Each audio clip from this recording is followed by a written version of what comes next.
happens to you when you just see something new that you like, you begin to admire, and all of a sudden your eyes begin to choke. Anytime you see it, it's just like you should steal money and buy it. And then the moment you buy it, it just becomes normal. Like it's people outside that will begin to see it and they'll be like, wow, this thing is very fine. You'll be like, really? It's just normal. That's how your perception about that thing adjusts over time. And the thing that it was like, if you don't buy it, you die. Now you have it and you don't even pay attention to it. It's people that are outside that value it on your behalf. I'm Gabriel Victor, and this is To Be Honest. Can I be honest? I took my friend's iPhone 13 Pro Max and I was just admiring it. I was like, oh my god, this is so beautiful. I was taking pictures with it and it was so fine. And I was telling her, I can't wait to buy the iPhone 13 Pro Max, or probably 14. And she told me I was once there. And all of a sudden, my mind just began to calculate. Truly, there was a time where she desperately wanted to buy the iPhone 13 that she's now familiar with. Now it's her property. It's all of us around her that are gushing over the phone. For her, it's just normal. It's a basic human instinct. Economists call it an insatiable desire. You can never get satisfied. Your eyes must just choke. Funny enough, that's what's doing you in that relationship. That's what's doing you in that marriage. Remember that there was a time when you saw this girl from a distance and she was looking so gorgeous. You couldn't wait to approach her and talk to her. I mean, the guy was so fine. When he was speaking, you were lost in a lot of thought. Yeah. I know that sometimes the feeling is actually fueled by a thinning out of effort. You know, the effort that you put into getting her, you don't need to put any effort again, basically. You know, you put in a lot of efforts to get your partner, but now they are yours, so you don't have to put in any effort again. Another reason that causes this kind of stuff sometimes is reality.com. Now you have seen a character, and then it's not something that you can deal with. You don't feel like you have the ability to deal with that kind of character. You have seen his character, you've seen that he's egotistic, you've seen that he's proud, you've seen that he doesn't know how to say sorry easily. And all of a sudden, the feeling that you thought you once had, that deep passion begins to fade out. I know that this is one of the reasons. I understand that the passion can be stolen by a sudden realization of the person's character, aka reality.com, aka don't let me show you the real me.com. You get, the person gets angry, and that's the first time that you know that she can bash your head on the wall if you are not careful.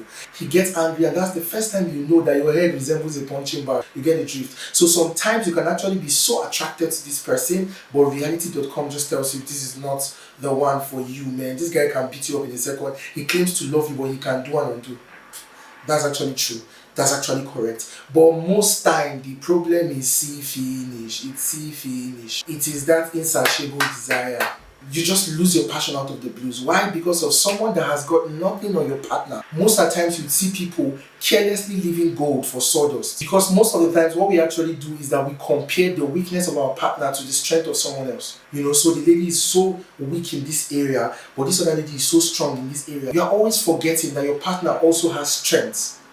And that this lady you're admiring outside also has weaknesses. You're complaining about the weakness of your partner, but you're not comparing it to the weakness of the lady out there. You're comparing it to her strength. Have you discovered her weaknesses? What makes you feel you'll be compatible? The honest truth is that you can actually live with the weakness of your partner. You can survive a winchy. It's just small trouble sprinkled with a little bit of pettiness. I'm an emotional being, blah, blah, blah. And you can survive his egotistic nature. It's just small buying you a I'm sorry gift instead of opening his mouth to tell you. Sprinkled with a little bit of being emotionless at times. I'm a very logical being. Blah, blah. Blah. It's honestly not that bad, to be honest. What it's doing is a perception of multiple options, like fine boy like me. This girl is just doing anyhow. Does she know how many girls are on my contact list? Every day when I pick up my phone, there is this girl telling me how much she wants to be with me. That I should just leave my girlfriend and come be with her. And this girl, I've dedicated my life to her, but she's just doing anyhow. And the girl too is like, sweet girl like me. Does this guy know how many girls toast me on a daily basis? If he does anyhow now, leave him and go to the next guy and I'm going to be fine. Everything is going to be alright. The problem is your perception of multiple choices. Multiple options. You feel like you have a lot of choices. You're just 25, for God's sake. I cannot change myself to one guy when I actually have a myriad of options. That's the problem. That's your problem. So most times the problem is not even very serious. It's just one small thing that a little conversation can fix. But because you think you have a lot of options, because you think there are many better people out there, you now leave that person and go and look for the better person out there. So always it's a competition of fine boy versus sweet girl. Little things that can be solved with a conversation. Everybody is just hiding behind their ego. And at the end of the day, break fast, divorce. That's the only thing that you're going to be hearing in the news. The statistics is getting higher every day because everybody feels like they have multiple choices. Everybody feels like they have a whole lot of options. Nobody will give you the OT bar.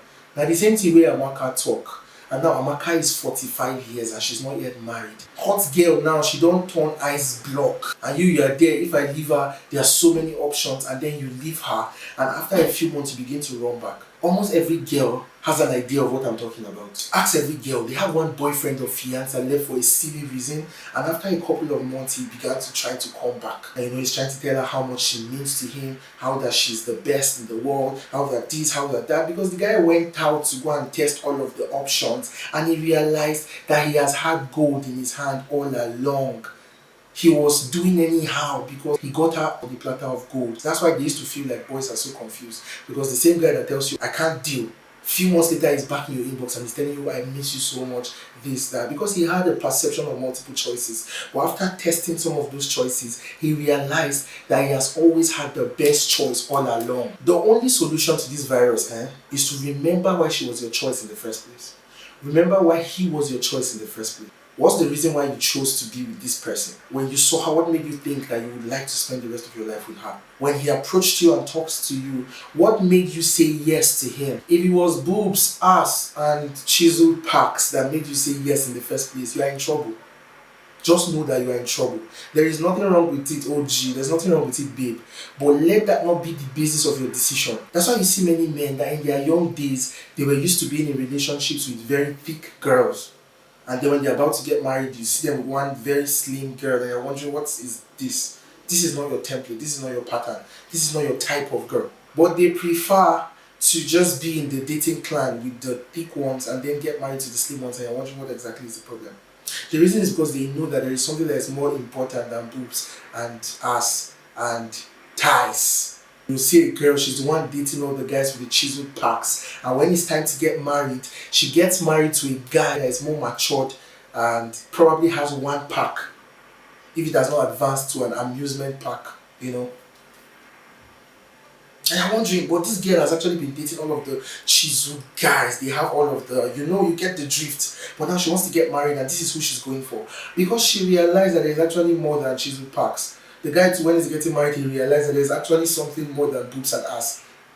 And many guys, they prefer to keep the lady with the good character in their house and then go to begin to pursue the ones with the good body outside, like he goats. The reason is because they know that that one that is sleek and portable at home, she has prospect of her coast being enlarged. You get the drift? His money can enlarge her coast. But if there's a character problem, the money would also enlarge the character problem. Have you seen somebody that has a bad habit? When she gets richer, it amplifies her character problem. Money does not solve character problem, but it can actually solve expansion problem. Do you get the drift? A lady can be very slim today. Correct money and application in the right places can expand the reality you get. So this is the calculation that they do when they get to marriage, because they know there is something more than physical looks. Body structure is actually a very good thing. Basically, you're supposed to be attracted to the person you're getting married to. If you're not sexually attracted to the person you're getting married to, that's even another problem. Let your reasons for getting married to a person not be 100% physical, because see finish will definitely enter in. Now you're seeing her in all of those nice clothes. When she's still clad, your mind is just calculating things. Now you are married, there's nothing to calculate. In fact, you have seen her nude so many times that you have crammed her naked body. Now what is left? If this is the only reason why you got married to her, my brother, you are in trouble. At a point in your life, you need her to stop twerking her ass and begin to twerk her brain. You have an issue and you need some kind of counsel, some kind of comfort. That's when you know the rubbish that you got married to. There's sometimes you need advice, word of counsel from your foremost man. That's when you would know the chiseled, muzzle-cladded nonsense you got married to. Seek ye first the character of that boy or girl and how much they value you, and all other things, including ass, boobs, and thighs, and chiseled packs will be added. Those things are additions. Don't make them the foremost.